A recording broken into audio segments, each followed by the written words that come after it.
2027 के चुनावों को लेके सभी पार्टियों की तरफ से अपनी अपनी रणनीति शुरू हो चुकी है, लेकिन अगर आम आदमी पार्टी की बात की जाए तो 4 साल में शिक्षा और स्वास्थ्य जो सबसे अहम उनका मुद्दा था, जिसके चलते उन्होंने पंजाब में सरकार भी बनाई। लेकिन अब इसको लेकर पंजाब में पिछले 4 सालों में क्या रहा, इसका लेखा जोखा तो रखा जा रहा है। लेकिन कौन से बड़े बदलाव हुए? हमारे साथ इस समय बात करने के लिए एजुकेशन मिनिस्टर हरजोत बैंस मौजूद हैं। सर, आपसे जानना चाहेंगे बड़े बदलाव शिक्षा में किए गए। शिक्षा सबका सबसे अहम मुद्दा था, इसी के चलते आपने सरकार बनाई।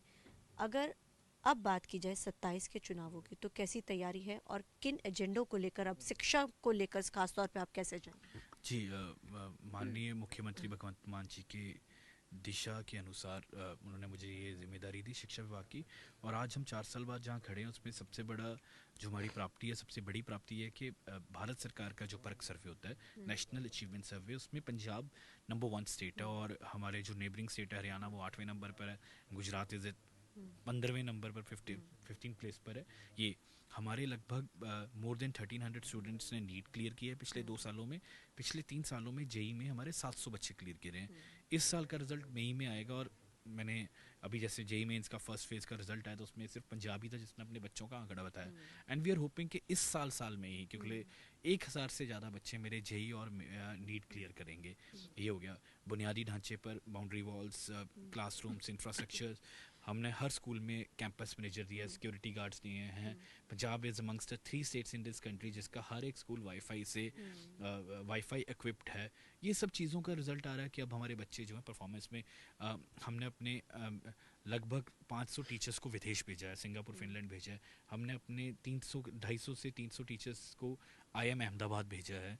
तो इट्स अ कलेक्टिव एफर्ट जिसमें हर चीज़, जिसमें टीचर ट्रेनिंग, इंफ्रास्ट्रक्चर बिल्डिंग, बच्चों के एक्सपोजर के ऊपर, बच्चों की कोचिंग के ऊपर, बच्चों की मेंटल हेल्थ के ऊपर, हर चीज़ पर काम कर कर आज हम इस स्टेट पर हैं। सर, विपक्ष अक्सर कहता है कि रंग रोगन करा दिया स्कूलों को और नहीं, लेकिन एज अ एजुकेशन मिनिस्टर आपको क्या लगता है, जब आप विपक्ष में भी थे लेकिन अब आप लोग पक्ष में हैं, अब 27 के चुनाव है, आपको क्या लगता है सर सबसे बड़ा बदलाव? हालांकि आप कहते हैं हमने लेकिन वो जो रंग रोगन की बात बार बार नहीं, उठाते हैं पिक्चर्स, मैं आपको कम से लगता है कम कि एजुकेशन में ये आई सबसे फील बड़ा आई बदलाव आप आई लोगों ने? फील आई फील अब देखिए, 6000 से ज़्यादा क्लासरूम इस वक्त हम दे चुके हैं, और 5-7 हज़ार क्लासरूम अभी बन रहा है। तो 10,000 नए classroom, just imagine 10,000 new classrooms, कितनी बड़ी वो होगा।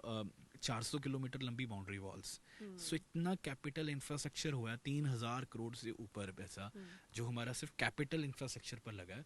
And it is still count. इस साल हम 1,000-1,500 करोड़ लगाने का हमारा एम है। तो 5,000 करोड़ रुपए in capital infrastructure in school. किसी स्टेट, हालांकि पंजाब एरिया वाइज बहुत छोटी स्टेट हो जाती है, पर मैं दावे के साथ कह सकता हूँ कि देश में किसी स्टेट ने इतना पैसा अपने स्कूल कैपिटल इंफ्रास्ट्रक्चर पर नहीं लगाया आपसे होगा। आखिरी सवाल है, क्योंकि 27 में अब आप लोगों के पास जा रहे हैं, आपकी रैलियों का दौर शुरू हो चुका है।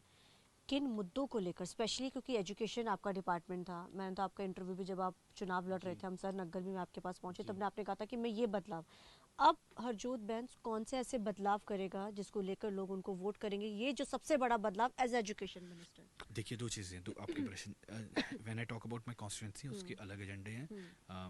हम कल माननीय मुख्यमंत्री मेरी विधानसभा में जा रहे हैं, और मैंने अपना एक रिपोर्ट कार्ड भी तैयार किया है, will just give it to you, जिसमें एक एक काम पे, और मुझे नहीं लगता किसी भी MLA ने आज से पहले अपना कभी ये किया होगा कि वो है।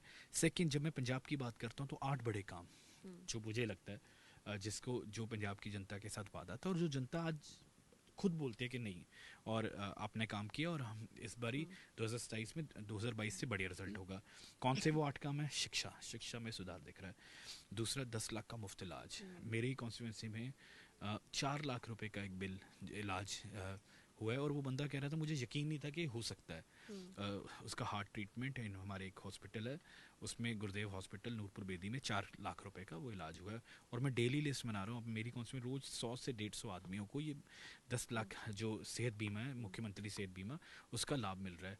तीसरा, 1,000 और 1,500 रुपये, और बहुत बहुत जल्द वो जो है वो सीधा हमारी माताएं, हमारी बहनें, उनके खाते में जाएगा।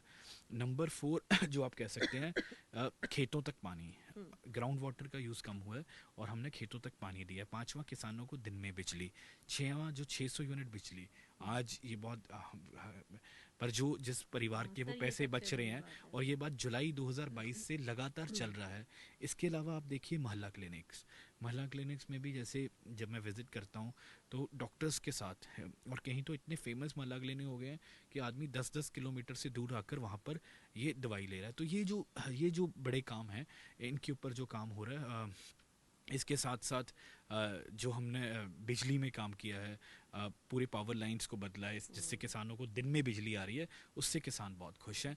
रोड इंफ्रास्ट्रक्चर 8वां काम है, जो 45,000 किलोमीटर रोड बन रहे हैं, ग्राउंड्स बन रहे हैं, रूरल डेवलपमेंट जो हो रही है, ये 8 बड़े काम सरकार आप ने। लोगों ने करे हैं, तो जाहिर है अब लोगों के बीच में जाएंगे और लगातार अब दौर जो है रैलियों का शुरू हो चुका है, लेकिन एजुकेशन सबसे अहम मुद्दा जो है इस बार के चुनाव में भी जो है रहने वाला है। कैमरामैन जैसी के साथ चंडीगढ़ से TV9 के लिए मनप्रीत कौर।